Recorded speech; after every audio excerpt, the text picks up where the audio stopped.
안녕하세요. 토요미스테리 디바제식합니다. 이 사진 속 로고 익숙하신가요? 그리스 신화에 등장하는 마녀 메두사의 머리를 본따서 만들어졌죠. 이 메두사라는 괴물은 자신과 눈이 마주치는 사람은 모두 돌로 만들어버리는 저주를 가지고 있습니다. 지난 1993년 한 패션 브랜드가 이 신화에 착안해서 로고를 만들게 돼요. 자기들의 제품을 한번 딱 보면 돌로 굳어버릴 정도의 강렬함이 있다는 포부였죠. 그게 바로 세계적인 명품 브랜드 베르사체입니다. 이 베르사체는 지아니 베르사체라는 이탈리안 남성에 의해서 탄생했습니다. 그는 90년대 후반을 대표하는 정말 유명한 디자이너로 마이클 잭슨, 엘튼 존 이런 셀럽의 의상을 담당했었고요. 또 영국의 다이애나 왕세자비도 그의 옷을 아주 자주 애용했죠. 그는 자신의 브랜드 이 베르사체를 알리기 위해서 거액의 돈을 투자했는데 첫 패션쇼에 슈퍼모델이 서기도 했어요. 이 런웨이에서 이 슈퍼모델들의 어떤 관능적인 섹시함은 베르사체라는 브랜드를 화려하고 럭셔리한 이미지로 끌어올렸고요. 그렇게 이 베르사체가 전성기를 맞이합니다. 그러던 1997년 지아니 베르사체의 경력이 절정에 이르던 그때 그는 50세의 나이로 갑작스럽게 세상을 떠나고 맙니다. 마치 메두사의 저주라도 걸린 듯 정말 이게 누구도 예상 못했던 죽음이었죠. 게다가 이게 미국을 발칵 뒤집어 놓은 연쇄살인 사건에 그가 마지막 피해자가 되면서 죽어서도 큰 미스테리를 남기게 되는데요. 일단 범인은 앤드류 필립 커네넌, 지아니 베르사체를 포함한 총 5명을 살인한 연쇄살인마입니다. 아니, 도대체 어떤 인간이었길래 또 무슨 이유로 이렇게 많은 사람들을 죽인 걸까요? 게다가 베르사체는 왜 하필 이 남자의 표적이 되었던 건지 그걸 알아보기 위해서 일단 범인 커네넌의 삶을 좀 살펴볼 필요가 있습니다. 앤드류 필립 커네넌, 그는 1969년 유복한 집안에서 태어났습니다. 아버지는 해군 출신이었는데 전역을 하신 후에 주식으로 많은 돈을 벌었죠. 커네넌 얘도 147이라는 아주 높은 IQ를 가지고 학창시절 뛰어난 성적을 보였습니다. 그러다 보니 집안에서는 아버지의 사랑을 독차지하면서 정말 남부러울 것 없이 성장했죠. 이후 그는 캘리포니아 샌디에고에 있는 아주 학비가 비싸기로 유명한 사립학교에 진학합니다. 여기가 워낙 부유한 가정의 자제들이 모이기로 유명한 곳이에요. 그런데 이 쟁쟁한 애들 속에서 좀 기죽지 않고 자신을 드러내기 위해서 커네넌은 내가 사실 이스라엘 백만장자의 아들이다 라는 거짓말을 일삼고 다녔습니다. 자, 그렇게 시간이 흘러가는데 어느 날 그는 문득 아버지에 대한 한 가지 의문을 품게 됩니다. 내가 알고 있는 아버지와 직업, 그것에 따른 연봉에 비해서 아빠가 너무나 사치를 하는 모습을 보였기 때문이에요. 항상 값비싼 명품 옷에 액세서리에 최고급 승용차까지. 우리 아버지는 이 돈이 다 어디서 났을까? 알고 보니까 답은 간단했죠. 아버지가 투자를 해준다는 명목으로 고객들의 돈을 받아서 횡령을 하고 있었던 겁니다. 심지어 존재하지도 않는 가짜 주식을 판매하고 있는 아주 사기 행각까지 벌이고 있었고요. 이걸 통해서 커네넌은 아주 중요한 교훈을 얻게 됩니다. 굳이 힘들게 돈을 벌 필요가 없구나. 그는 아버지처럼 빠르고 쉽게 돈을 벌 방법을 궁리했어요. 그러다가 찾은 게 사회의 가장 밑바닥에서였죠. 바로 마약 거래와 성접대입니다. 이후 그는 마약을 하고 거래를 하고 또 몸을 팔면서 살아가기 시작해요. 그렇게 이제 소위 매춘부가 됐잖아요. 그러면서 자신이 동성애자라는 성정체성도 깨닫게 됩니다.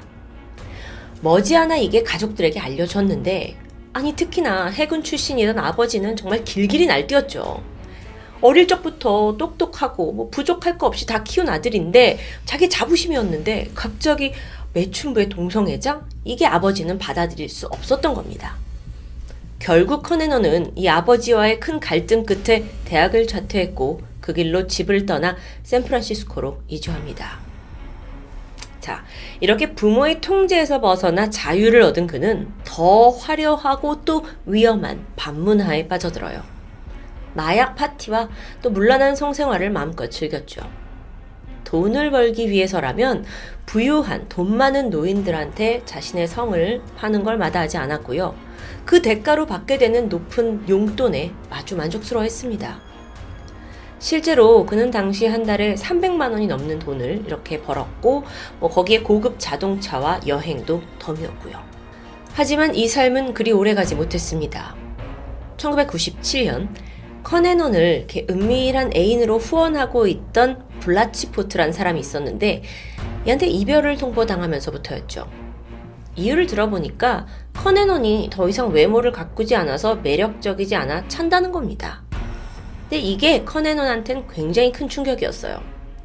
아니 왜냐면 지금껏 모든 자신의 생활을 소위 돈 많은 후원자들한테 의존해서 살아가고 있었잖아요. 그러니까 그들한테 차이면 그들이 없으면 당장 먹고 살 일이 막막해지는 겁니다. 게다가 이게 꼭 돈뿐만은 아니에요. 커넨원은 어릴 적부터 부자들과 어울리는 걸 아주 중요하게 여겼어요. 그게 나 자신의 가치를 높인다고 생각한 거죠. 돌이켜보면 그 학생 시절에 부자 친구들하고 어울리기 위해서 이스라엘 백만장자 아들이다 라고 거짓말을 했을 정도니까요.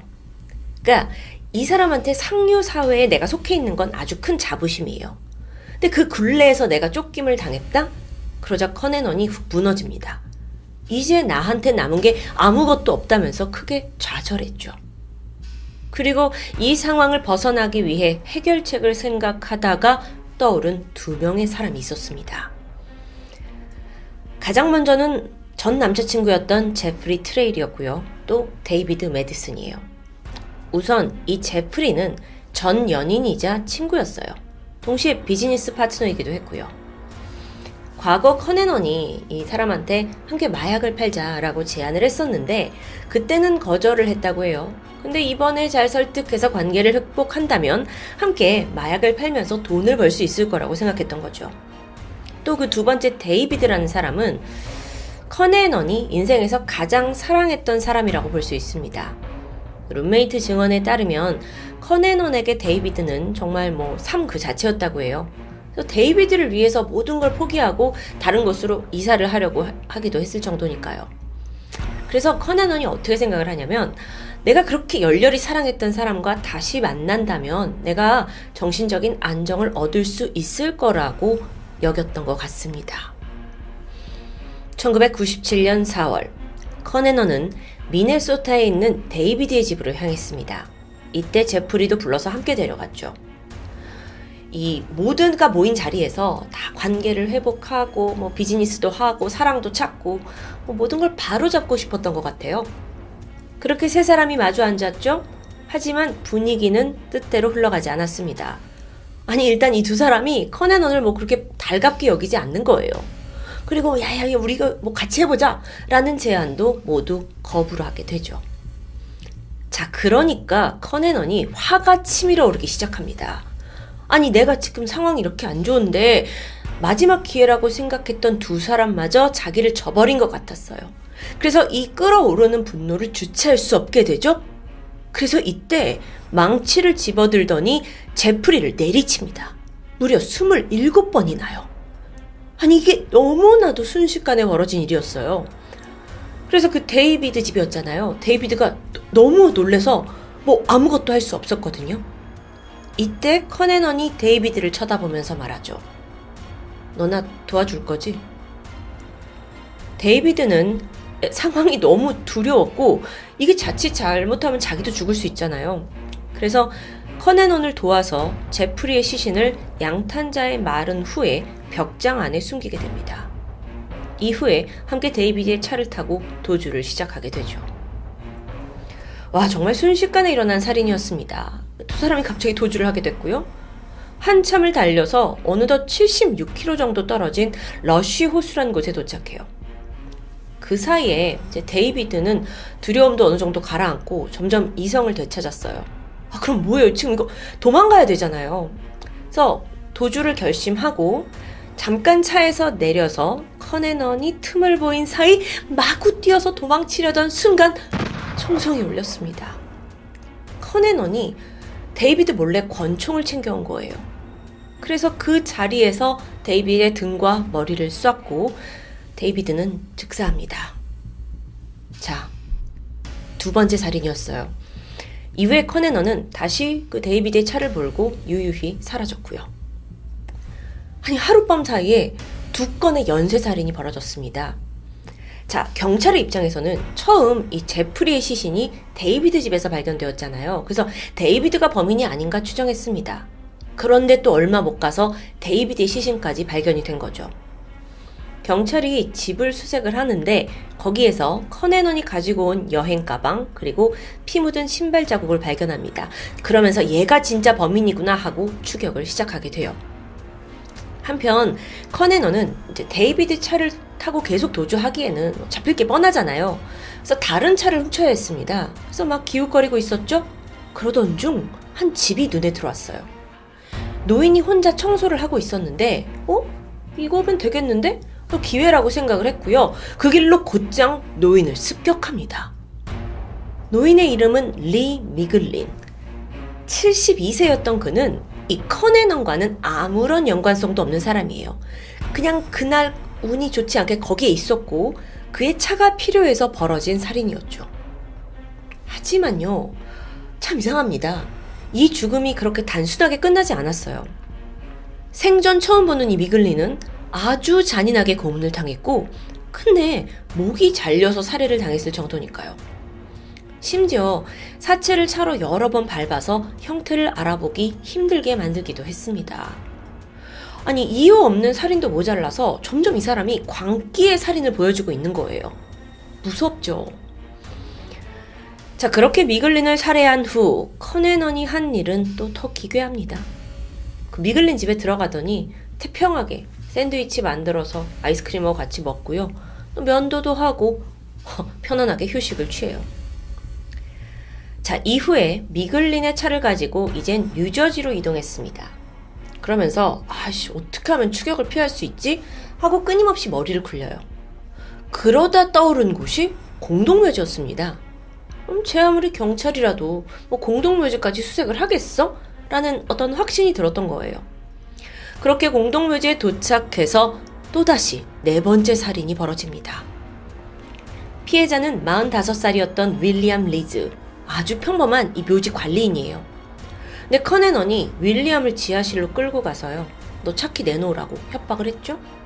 근데 윌리엄도 이 위험한 사람 같으니까 도발하지 않으려고 차분하게 차키를 건네줍니다. 하지만 순간 윌리엄은 그 자리에서 즉사합니다. 4건의 순식간에 벌어진 연쇄살인. FBI도 황급히 이 사람 정말 위험인물이다 라는 걸 감지했어요. 그래서 즉각 현상수배에 올리고 전국적으로 대대적인 수사를 시작하게 되죠. 이때 커네넌은 윌리엄의 트럭으로 바꿔 타고 또다시 도주를 시작합니다. 자, 아까 뉴저지에 있었다고 했잖아요. 이번 목적지는 쭉 내려와서 플로리다 마이애미예요. 왜 마이애미야? 갑자기? 여기에 지아니 베르사체가 살고 있었습니다. 이전에 좀 충동적인 분노에 의해서 죽였던 제프리와 데이비드, 그리고 도주를 위해서 무차별로 죽였던 미글린과 윌리엄. 이 앞서 4명과 달리 커네넌은 베르사체 건에 있어서는 아주 치밀한 계획을 가지고 접근합니다. 일단 마이애미에 있는 베르사체 저택에 도착을 했어요. 보니까 집에 아무도 없었거든요. 베르사체가 아직 긴 휴가에서 돌아오지 않았던 거죠. 이때 커네넌은 이 집 주변을 이제 둘러보면서 주변 어느 곳에 자리를 정합니다. 그리고 차분히 그가 돌아오길 기다려요. 그것도 무려 2달 동안이나요. 이때 FBI가 계속 그를 추적하고 있었는데 그걸 피하기 위해서 아주 치밀하게 행동했죠. 현금만 사용을 했고요. 또 가발을 써서 외모를 계속 바꿔갔고요. 그렇게 2달을 살았던 겁니다. 자, 베르사체 집 앞에서 잠복을 했잖아요. 근데 마침내 베르사체가 휴가에서 돌아왔습니다. 그걸 확인한 커네넌은 3일간 주변을 또 계속 맴돌면서 베르사체의 동선을 치밀하게 파악했죠. 1997년 7월 15일 평소와 달리 지아니 베르사체는 산책도 할 겸 자신이 직접 신문을 사려고 길을 나서게 됩니다. 이게 사실 평소에는 항상 비서를 지키던 일이었어요. 커네넌에게는 바로 이날이 기회였던 거죠. 잠시 후 베르사체가 신문을 사서 집으로 돌아오죠. 그리고 문을 열기 위해 열쇠를 꺼내는 순간 탕탕! 그의 등 뒤에서 2번의 총성이 울렸습니다. 한 발은 베르사체의 얼굴 왼쪽, 그리고 다른 한 발은 목 오른쪽을 관통했죠. 이 총격 당시 저택 안에는 베르사체의 오랜 연인이었던 안토니오가 머물고 있었습니다. 총소리가 나자 바로 밖으로 달려나왔어요. 그리고 쓰러져 있는 베르사체를 발견했죠. 그 사이에 커네넌은 빠르게 도주했습니다. 지금 보고 계신 이 사진들이 당시 베르사체 살해 현장의 모습입니다.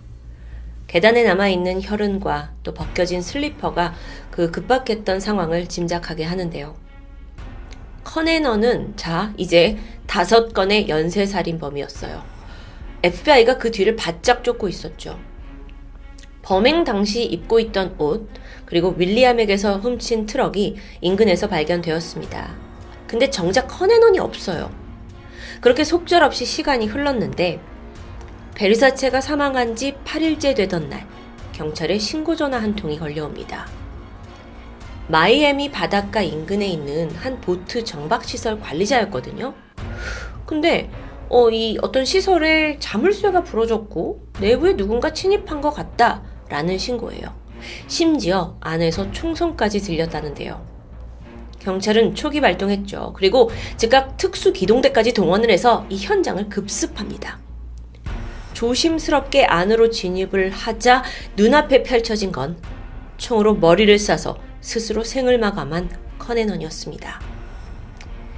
시신 옆에 권총이 발견됐는데 이게 지난 5건의 연쇄살인에서 사용한 바로 그 총과 일치했죠.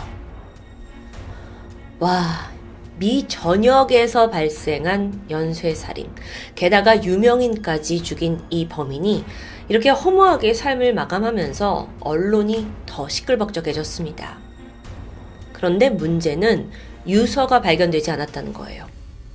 그래서 도대체 그가 왜 베르사체를 죽인 건지 그 이유는 미궁에 빠져버립니다. 아니, 이전에 4건의 살인은 충분히 앞뒤 관계가 설명이 되죠. 근데 도대체 베르사체는 왜 죽였냐는 거예요. 수많은 매체들이 그와 베르사체가 과거에 어떤 관계가 아니었냐라는 추측을 내놓았습니다. 가장 먼저 나왔던 건 커네넌이 마피아의 사주를 받아서 베르사체를 살해한 거 아니냐라는 주장이에요. 이게 왜 이랬냐면 그 베르사체 사망 현장 인근에서 죽은 비둘기가 발견되었거든요. 근데 이 죽은 비둘기라는 게 범죄 조직에게 남기는 메시지다 이런 음모론이었어요. 그런데 경찰 조사 결과 이게 마피아와 연관된 게 아니라는 결론이 내려지죠. 자, 그럼 2번째로는 커네넌이 에이즈 양성 진단을 받았는데 이에 어떤 게이 커뮤니티의 증오를 품고 당시에 가장 성공한 게이인 베르사체를 그냥 대표적으로 살해한 거다라는 주장입니다. 근데 이것도 검사를 해보니까 커네넌이 에이즈 음성 판정이었어요. 에이즈가 없어요. 그러니까 논리가 앞뒤가 맞지 않죠. 3번째로는 베르사체가 커네넌의 스폰서였을 거라는 주장입니다. 실제로 베르사체와 커네넌이 같은 시기에 샌프란시스코에 머문 적이 있어요. 또 그 커네넌이 내가 나이트클럽에서 베르사체를 만난 적이 있다라고 자랑을 하고 다닌 적이 있었거든요. 자, 이렇게 과거에 뭔가 얽혀있는 연인 아니 또는 여러 관계인가 싶기도 한데 문제는 이 2 사람이 다 죽은 상황에서 진실의 여부를 알 수 없다는 거죠. 베르사체 유족들은 이 2 사람은 일면식도 없다라고 선을 그었어요. 어찌 보면 연쇄살인마 커네넌과 엮이는 것 자체가 불쾌했을 수도 있죠. 마지막 주장도 있습니다. 특별한 이유가 없는 그저 사이코패스의 연쇄살인이라는 것이었죠. 특히나 그는 자신과 아무런 관련이 없는 피해자들을 너무도 잔혹하게 살해하는 다분히 사이코패스적 성향을 드러냈어요.